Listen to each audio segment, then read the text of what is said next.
Folks, good afternoon. We are on location yet again today in West Allis, Wisconsin.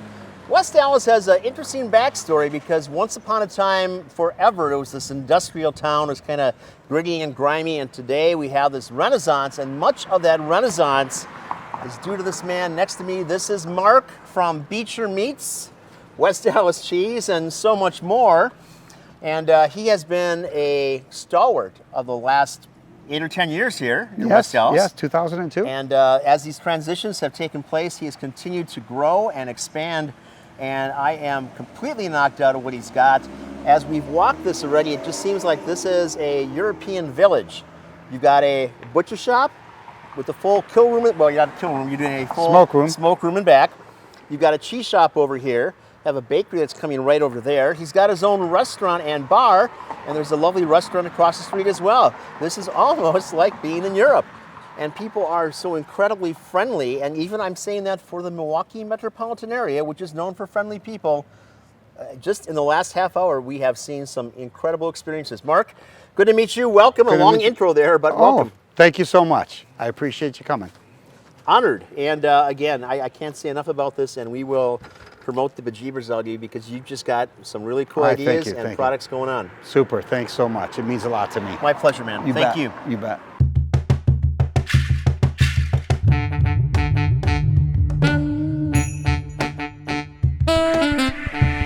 Hi, this is Bob Weiss. I'm the host of Shaking Your World. Cheers.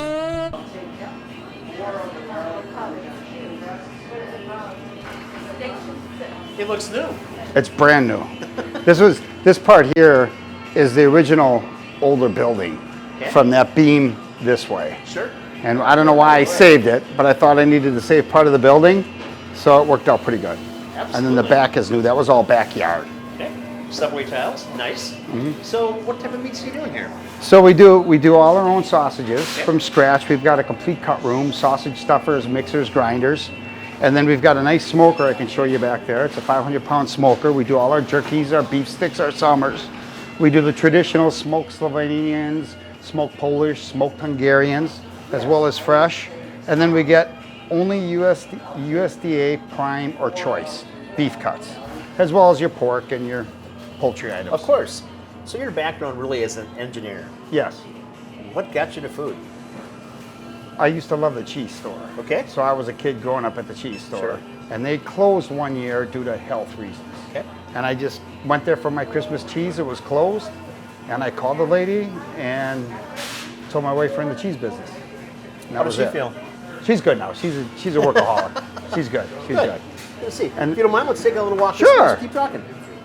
And then, we have frozen items that we carry, some of our fancier flavored summer bratwurst, but then we also carry some unique meats. And this is from Navarone Farms up in the Fox Valley area, all their beef and their buffalo and their elk. And then we just do a little bit of seafood, all frozen. But we do carry the rushing water salmon patties and salmon, so we try to keep it local there. We have a local pheasant farm that gives us some brats. But for the most part, everything is made here, with a few exceptions. So what's your best seller? Is it the sausage or is it the fresh cuts? It's about a 50-50 mix, and it switches by week, but when it's grilling season, we sell a lot of brats. I bet you do. And we've been doing a lot of brewery takeovers of our beer garden. So Three Sheeps came 2 weeks ago. Yep. They took over our taps, and then we made a bratwurst with their beer. Nice. So then we're trying to do a little cross marketing. Synchronicity, yeah. That's everything, isn't it? Mm-hmm. So you mentioned this, the local aspect. I love that because Wisconsin, an agricultural state, we have so much bounty here. Marvelous products for absolutely everything. Good for you. Mm-hmm. Have you thought about entering these in the state fair competitions? One day. Okay. We'll take it a little step at a time. Yeah. Cool. And then we do all our own beef sticks. We've got about 5 or 8 standard flavors we always carry. And then we make our own summers. And again, this is back to that bison and elk farm, so that's theirs. And then your standard poultry items. And then we can do if you want to order a Yuppie Hill, heritage red turkey, we'll get that for you. So we can do special orders as well. Nice. Mm-hmm. Very nice. If you don't mind, let's take a look at the case. All right, we're all set. Thanks a lot. And we do the seasoned poultry, breasts that everybody likes for grilling. But then we have it's all choice or prime. Look at those tomahawk steaks. Absolutely beautiful. At $19.99 a pound. That's a good price. Premium price. So we try to do, I mean, the difference between our choice and our prime, both the marbling is good on both of them. I can't argue one over the other. Well, the prime is obviously better, but the choice is still a high quality. Absolutely. And then there's all our fresh brats. We've got the smoked ones up top, the Slovenians, the Hungarians, and Polish, and some andouille. We make the andouille for crawdaddies on Greenfield. Real Landjäger, I see. Yes. Nice, nice, nice. So how many pounds a week are you making a sausage? Eric, how many pounds a week do we make a sausage? 400 to 500. Wow. Yeah. Nice. In a normal day? Well, like a normal week. Normal week. 400 to 500 pounds of brats. Very nice. And then we do all our own fresh ground hamburger with the steak trim and whatever beef trim we have. Where's the produce section? The produce section? That's it. That's it. Yeah. Nice. So synergistically, are you doing much between here and the cheese shop as well? Do you have packages or something, or? We just started that, and we're gonna next month we start our dinners for 2. Okay. So we're gonna start off with 2 fillets, Sure. you know, a couple baked potatoes. We're not sure about the veggie yet. Right. We'll throw in some gorgonzola cheese. Beautiful. Our own seasonings, make a little kit for them. But we are selling our beef sticks over there. We're selling our beef jerky over there and here. Mostly here. We can't keep up actually, and we've incorporated all the stuff we used to buy from the big like U.S. Foods. Right. So now we make our own sausage for the biscuits and gravy, and we make our own sausage for our breakfast sandwich. So we're incorporating it for our meatballs, and our meatloaf sandwich. It's all our own grinds now. So it's This- kind of a butcher to table. Looks incredible. What's next for you? I can show you across the street when you see Well, it. let's take a little walk. You want to see a across- tour in the back? Oh yeah, please. That's Yeah. we're here. Let me see your smoker, by all means.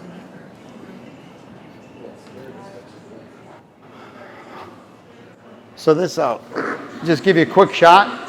So it's not a big cut room, but we get our use out of it. We've got the mixer over there, the mixer grinder, the sausage stuffer, the patty maker, the saw. So we've got everything you need to make it. It's a little more cumbersome because we're tight for space, but we make it work. We don't give up an inch. Little flashback to the Sopranos here. So. Oh yeah. Cheryl, we're gonna sneak past you. Sorry. Crawling around. Hello.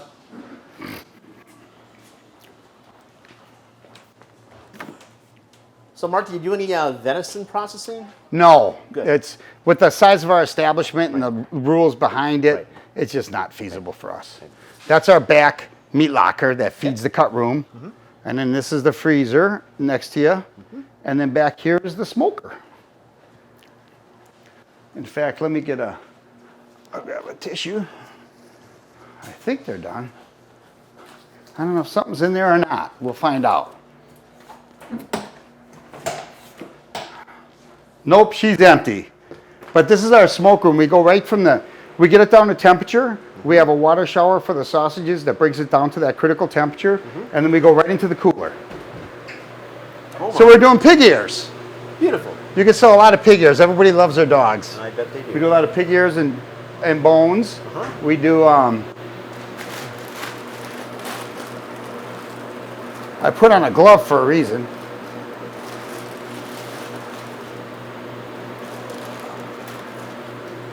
I think that's a smoked Slovenian. Why don't you give it a try? That is pretty. So how long these things smoke for? A typical run is 3 to 5 hours, depending on what we're running. We're trying to do 3 to 4 smokes a day. And then I can see us running out of smoke capacity and getting into the machine. And that machine, by the way, is from Iron Ridge.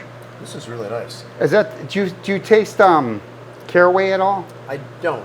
So then that might be the Polish. Okay. The Very- difference very- between a very Polish and a Slovenian is caraway. Okay. So, Lovely. you like Texture. jerky? Of course I do.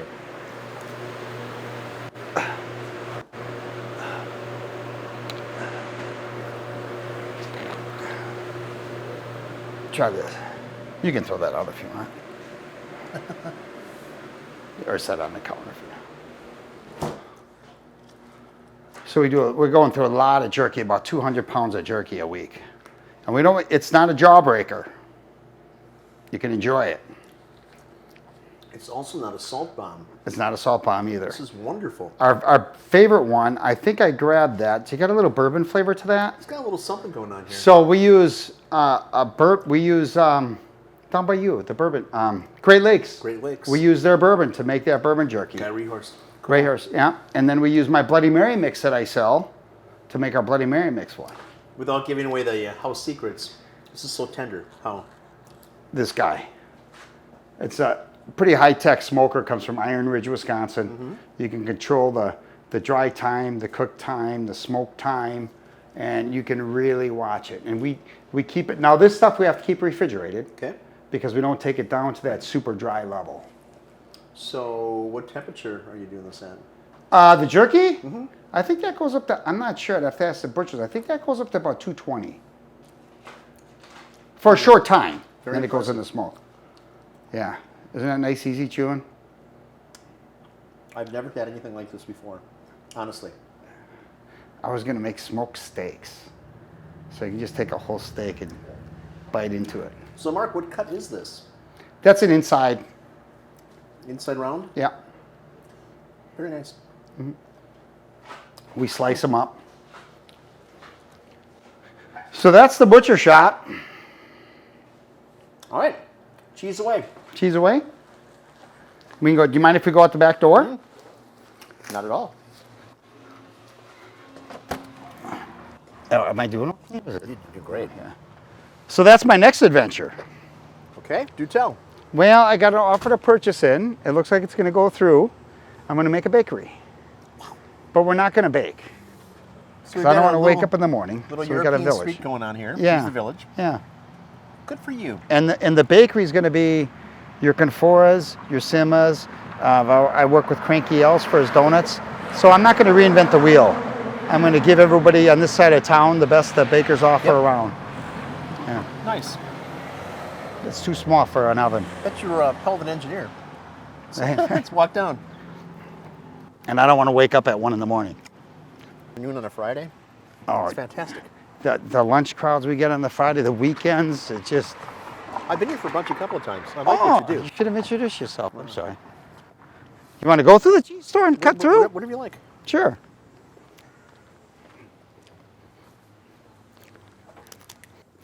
So this was Merck's originally.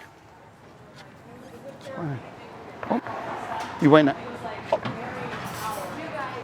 So this is the original cheese store. Okay.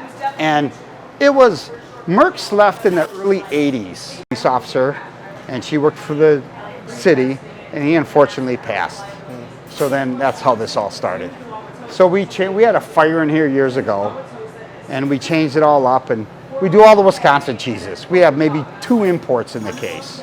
Nobody from out of state wants to get they want Wisconsin cheese. They come to Wisconsin. Of course they do. So, and we do, we follow the Wisconsin-made themes with the alcohol.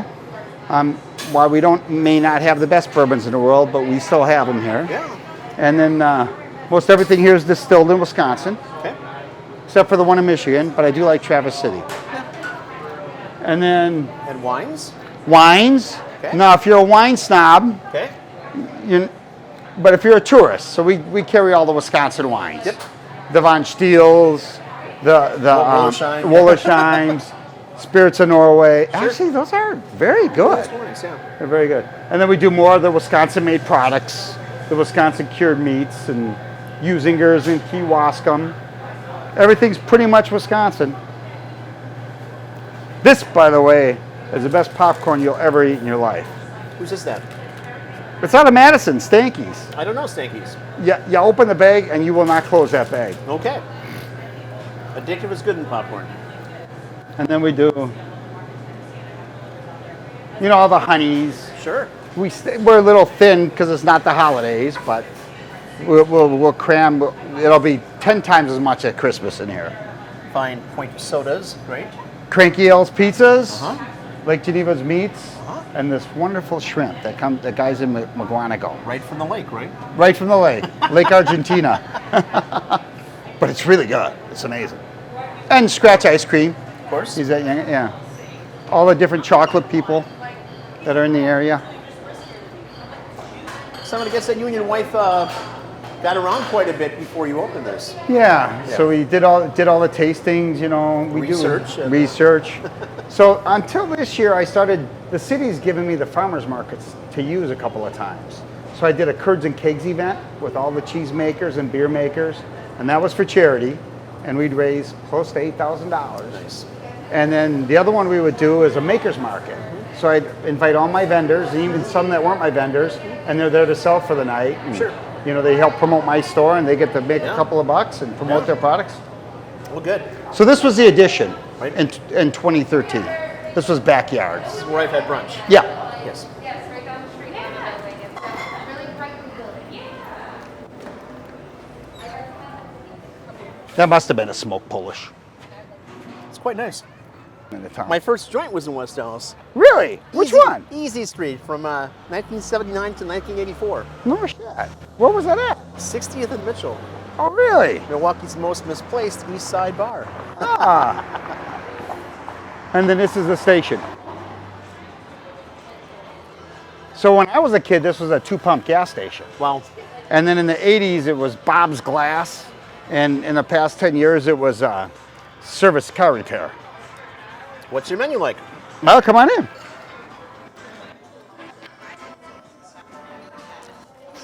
And then we did the coffee machine, thought we'd be a coffee bar too. That's been so-so. But then Miles is a really good mixologist. And we've turned into 80% cocktails. Fantastic. It's unbelievable.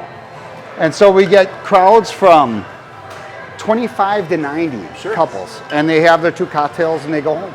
Man, West Allis has changed. Yeah.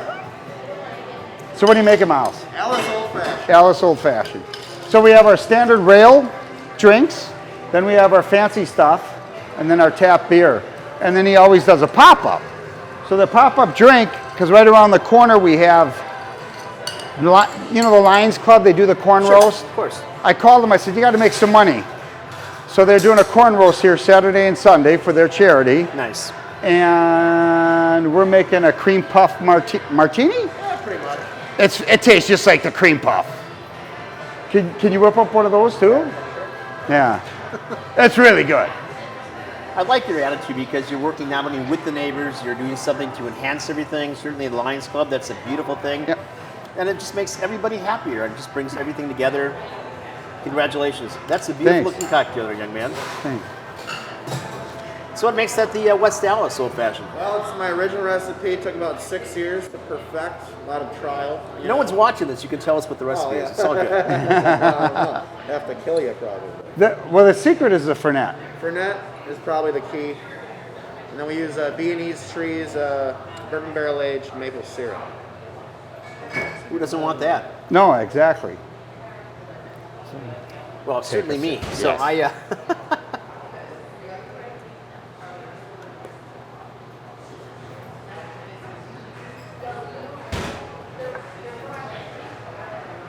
In your top 10?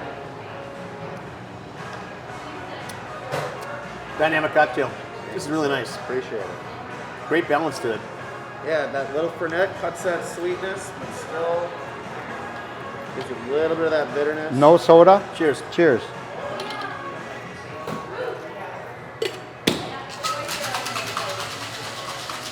And we'll fill up nicely last night, tonight.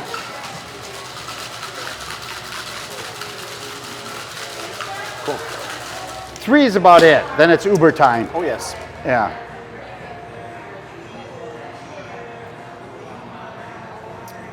After 3 cocktails, people get stale anyway, don't they? Yes, yeah.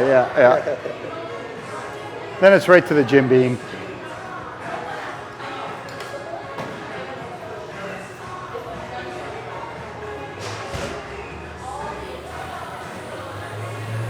No calories, no cholesterol, right? No, Right. everything is heart healthy on our menus and our butcher shop.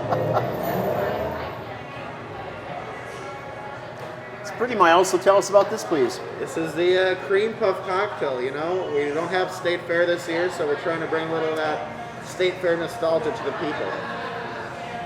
It's got that bourbon barrel aged maple syrup in there, a little vanilla, really nice heavy cream that we get locally, and then vodka, and then just enough whipped cream to make you feel like you're actually eating the cream. Got a large straw for me there? I don't want to. Help yourself. Wear this thing out of here. Like that.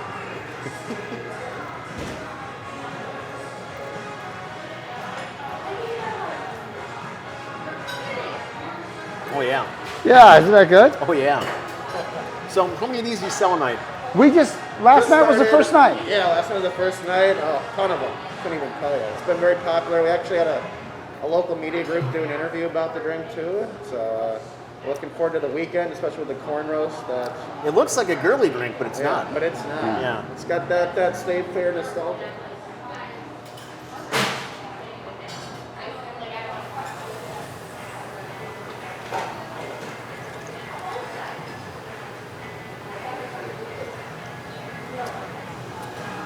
Uh-oh, he's teaching us something. Well, it's not too bad either, by the way. But delightful. Miles, thank you very much. Thank you very much. Absolutely.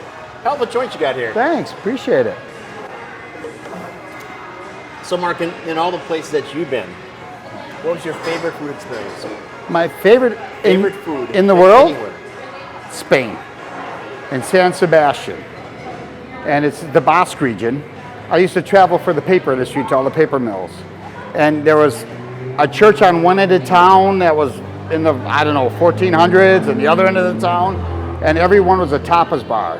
And my favorite one is I walked in, and my head was hitting the hamon hanging from the bar. And I don't know how many pounds of that I ate that night. But they, by far, have the best food in the world. When I ever retired, southern France, northern Spain is where I'm going. This dinner I was talking about on Friday on a rooftop is all pinchos and tapas. It's all Basque. So San Sebastian, Santander, Bilbao, a little bit of Barcelona. I think you'd be right at home I with would that. love it. Perfect. I would love it. Perfect. Cool. I can't agree more. So when you're in Spain, what do you like to eat the best or the most?